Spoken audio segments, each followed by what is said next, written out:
Wow! Well done. Oh, here it is. You got it. Yeah, got it. Wow! Got it. Wow! Shit, 2 times in a row. Hi guys! For today's video, I'll i-unbox natin itong laruan na to na supposed to be.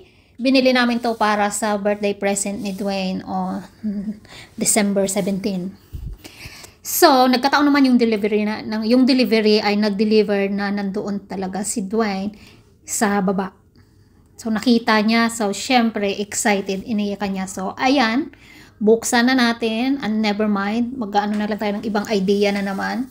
Kasi nakita niya yan sa store at gustong-gusto niya. So, kaya naiisip namin, yan ang ano natin sa birthday present niya. So, ayan. Di na talaga siya makapag-intay, guys. Oy, ayan, tingnan mo naman yan. So, gabi na. Eh, tsaka, malapit na kaming matulog eh. Ayan, mag-aan muna kami. Mag-i-install muna kami nito. Malaki ito eh. Di naman kapaghintay. Ay, maganda naman siyang klase and very good price siya. Kaya hindi siya kamahalan. So, buti na lang may interest siya sa basketball, no?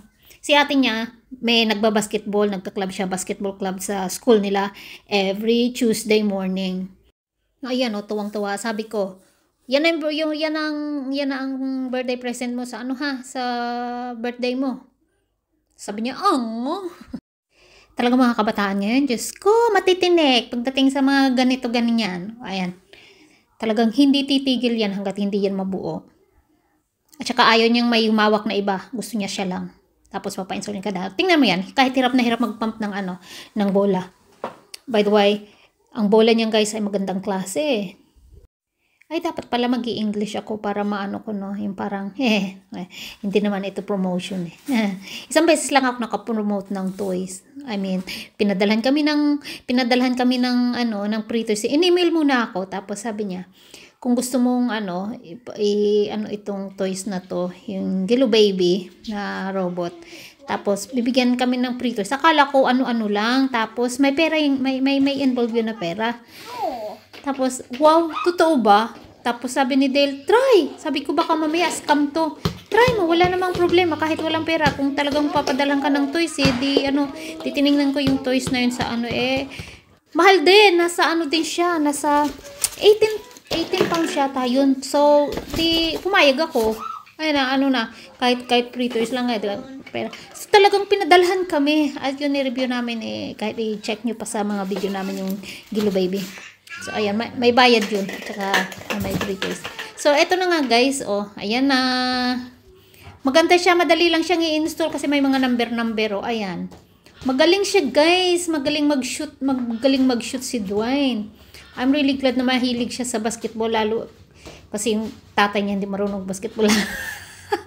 Sa Andrea, magaling talaga siya. Kahit noong nasa Manchester pa kami, talagang nakitaan na talaga yan sa Andrea na magaling ng bola. Kaya nga inano namin yan sa sa labas ng school, namin sa basketball lesson. Hala, nung unang araw, tapos may parang challenge na dapat aagawin yung bola.